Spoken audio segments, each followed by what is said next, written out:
Welcome back to the shop. Although this is not the shop, this is my editing desk. I'm cutting together a video right now, but this is a really cool one. Recently, we went to CRE, a CRE event. CRE is Club Race Experience. It's a new SCCA program that is knocking down barriers for people who are interested in wheel-to-wheel racing. You don't need a license. You don't even need a car that fits traditional GCR rules. If it's got a cage, we can probably get it approved, and you can go on track and start learning how to be a good race car driver almost immediately. So, my buddy Rob, who usually drives a, I don't know, 600 wheel horsepower RS3 as a time trials car, really wanted to go racing, and so I loaned him my car, and we got to CMP, and he went out on track and had an incredible weekend. This program is, one, I truly think really important, and two, it's a ton of fun because it gives road racers like me a chance to have a new experience as well. We can jump into somebody else's car. It really lowers the pressure. It takes the pressure off so that you can just go out and focus on one, learning, and two, having a good time. And so, with that, let's jump straight into the footage and watch my buddy Rob learn what it's like to go wheel-to-wheel racing.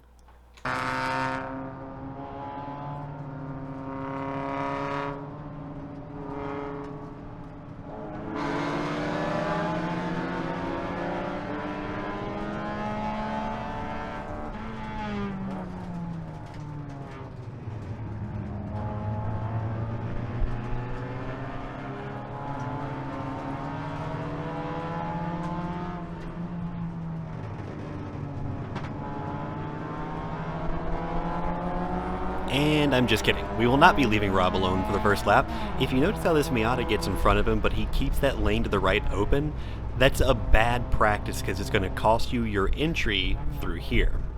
Now, doesn't matter a whole lot. We're not carrying a lot of speed. We're not really leaning on these tires all that much, but it's a good thing to keep in mind. If you get past like that, you got to get over and get on the bumper of that car in front of you to preserve your corner entry, to preserve your exit speed.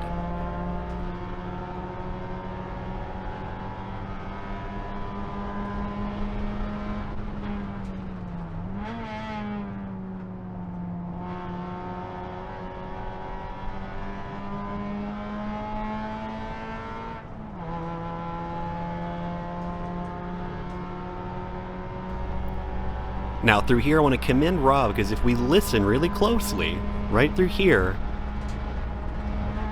there's just a slight lift, but Rob did this on the first lap, flat through the kink, which is not a cinch in this car on cold tires. Now the fact that I told him it would do it might have something to do with that, but this was a ballsy move and I'm proud of Rob.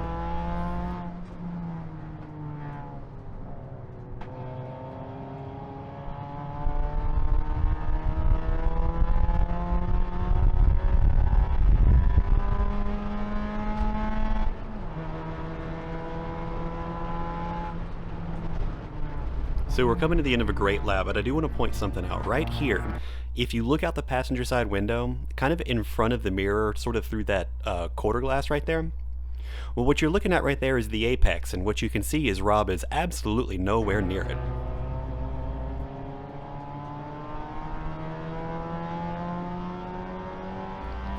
So we're going to jump ahead here. For several laps, Rob lets this Miata live rent-free in his head for a long time. We're going to jump ahead and get to some other stuff.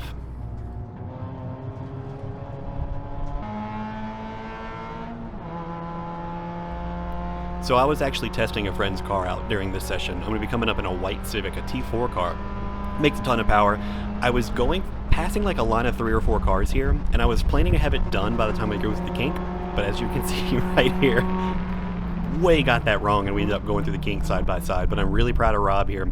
He held his ground, got into the brakes really confidently, and kept up with me, and we're side by side for a little while here. Now this is sort of significant because there's a second car that comes through here, and basically Rob had to deal with kind of a lot of surprise traffic in his first race. He stayed consistent, no bobbing and weaving, no weird stuff happening. He kept his line and we worked our way through, and that is exactly what you need to be doing when you're going wheel to wheel like this. So we are being a little hard on Rob, so we're going to pause for a quick sec for some happy Rob noises.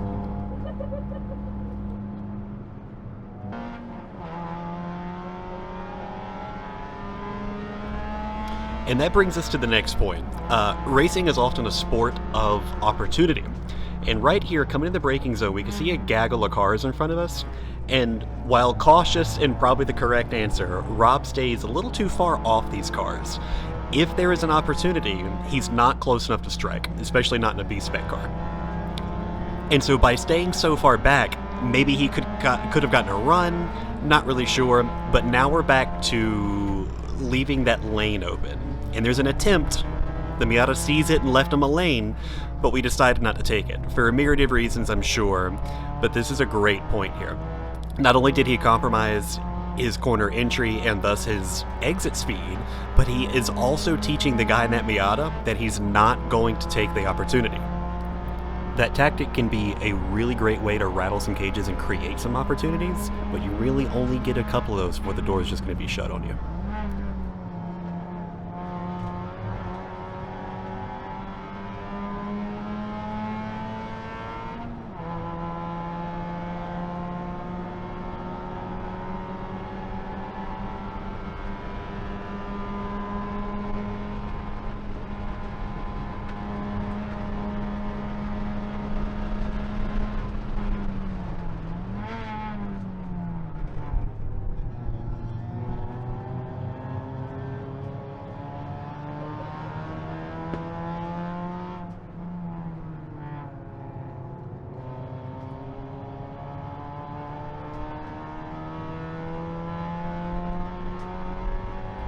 So we're nearing the end of race 1, and Rob has been working on this Miata the entire time. He's closed the gap, and he's there to attack, but he gets a little ahead of himself right here and has a moment that I've had so many times. We get in a little bit hot, we go to throttle a little too early, compromise our exit, and we lose a ton of time. And that right there is something I've felt a lot. I totally get her up.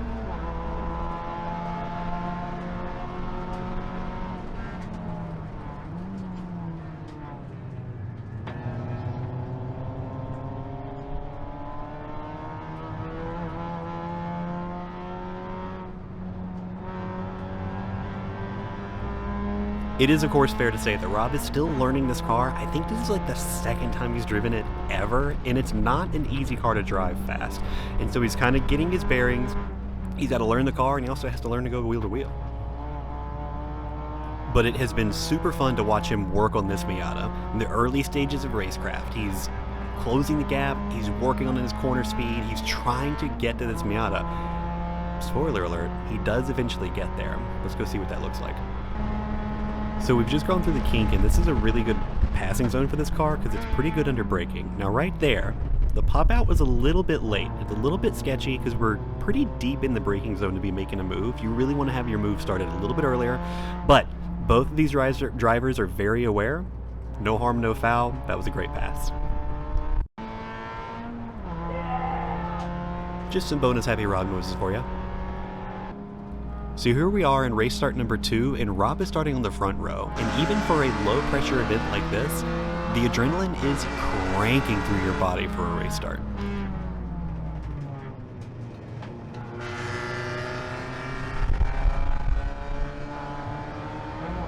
Not surprisingly, race starts are my favorite part of the race. You can gain a lot of space, and it is the most exciting place to be. Now, if you look in that left-hand mirror, you can see a car over there. Rob is going to leave them a lane. That is really good heads-up driving, especially on a race start. There are so many things to keep track of. Rob knew that car was there, left him a space, and we all got through really nice and clean.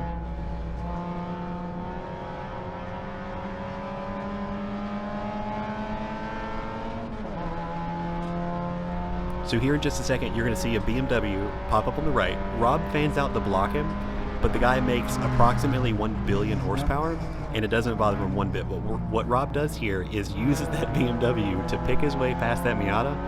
Excellent. This is the opportunity that I'm talking about. That BMW presented an opportunity, and with Rob being so close, he was able to fully close that pass. It was really nice work.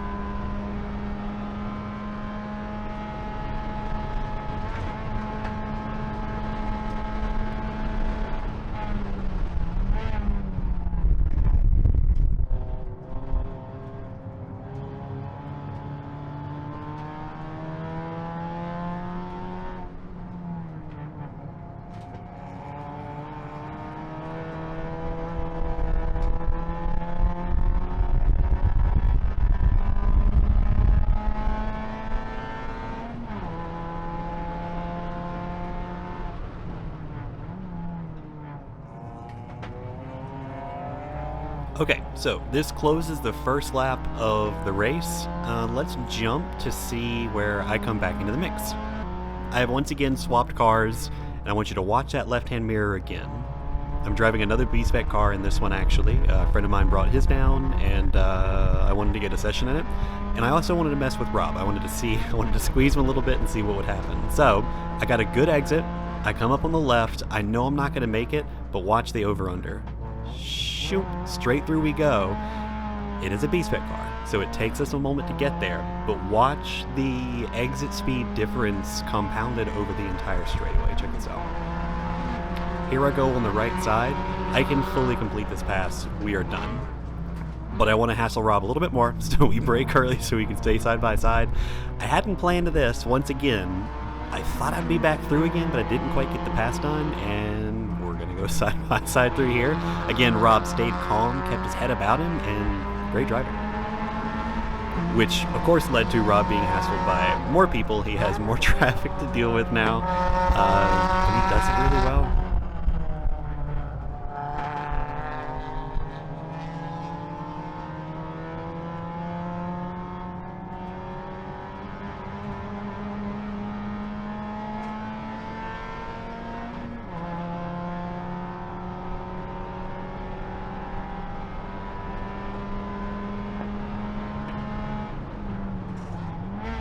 So what we run into next here, as you watch Rob's right hand here, what we run into is driver signals. This is crucial on track. The drivers from car to car actually do a ton of communicating, and it's all through hand signals. Sometimes it's a single finger and it's not great, means something's going wrong, and sometimes it's a hand waving, come on, push me, push me. The draft is incomprehensibly huge for a B-Spec car, and so if you can lock two cars together, you will gain huge speed, and that's what Rob was trying to do. Now we got one last stop for some happy Rob noises. And we move right into the last race start of the weekend. Now, watch that rev counter and watch Rob's head. That is the rev limiter. People don't talk enough about how you lose all of your audio cues in a race start.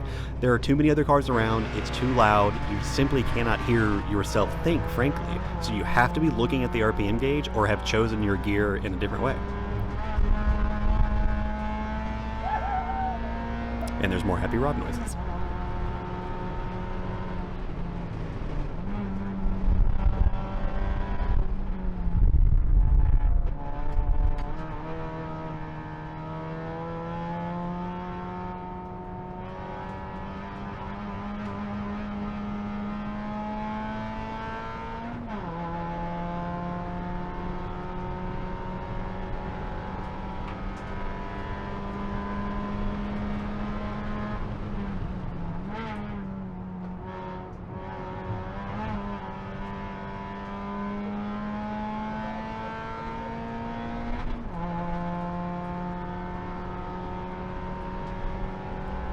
It's worth noting that Rob is now leading this race as well.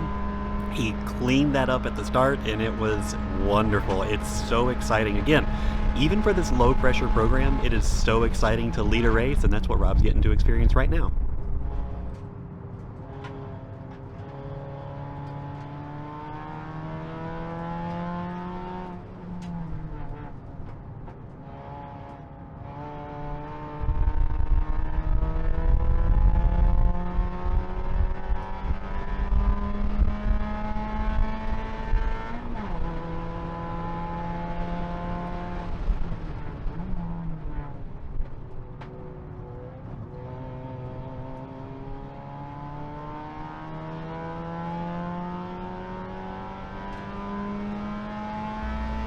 So with the first lap gone, I am back in the white Civic, and I make a little bit of an appearance next.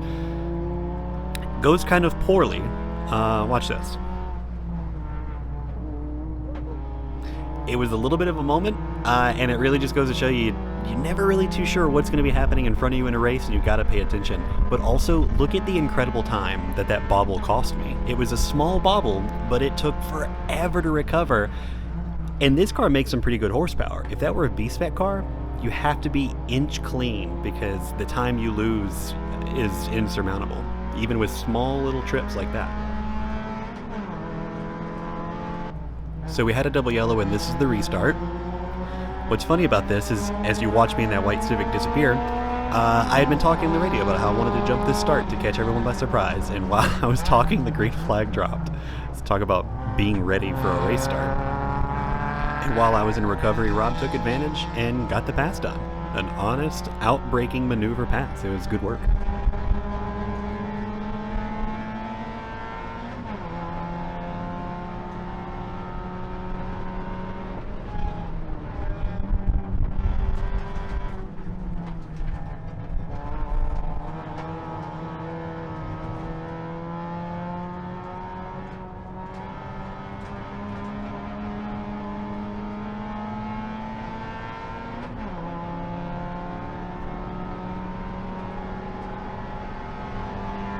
So here we go with the hand signals again, but watch what it does. It increases his entry speed, and he's not quite ready for it, and he gets a little out of sorts here. Goes a little wide, car gets a little unsettled. The draft is big. Little bumps make for huge speed increases, and you really got to be ready for them.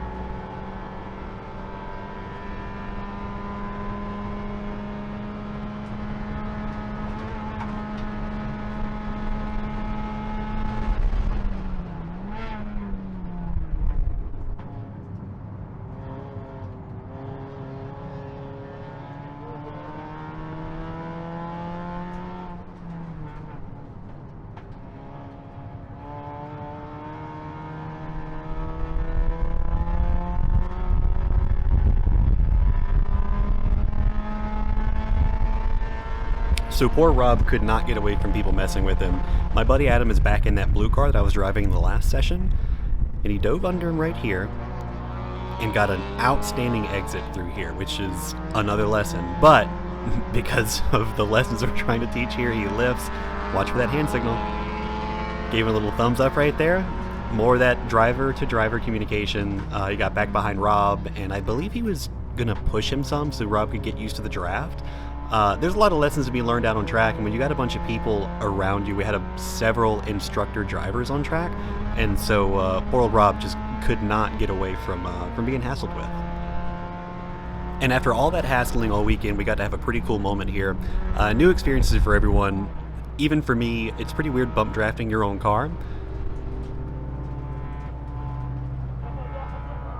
But we get to have this really cool moment where he pulls up in my car, I'm in somebody else's car, and we give each other a thumbs up. It was a lot of fun, and it was a super, super cool weekend and a super cool experience. Oh, and also Rob completely forgets how to drive a manual right after the checkered.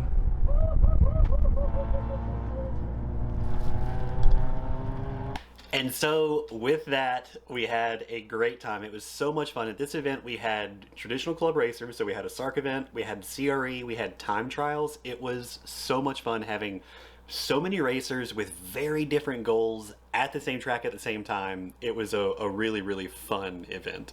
And I actually think that that is what the future of SCCA regional events look like. We will get into that later on. Either way, it was great to watch Rob, one, get used to the car, and two, I think, absolutely fall in love with wheel-to-wheel racing. You know, I think it's the best thing on the planet. I absolutely love it, and I love getting to share it with my friends. So that's the end. We've got some work coming up on the car. We have some work coming up on some other cars, I hope, at some point. I'm flying out in just a couple days to go to runoffs, just to work, not to drive, but we'll talk about 2025 later on. Either way, thanks so much for watching. Leave Rob a comment, let him know how you think he did, and let me know if you want to do CRE. CRE is really important, it's super fun, and we're hoping to have more events in the future. So thanks for watching, I will see you guys in the next one.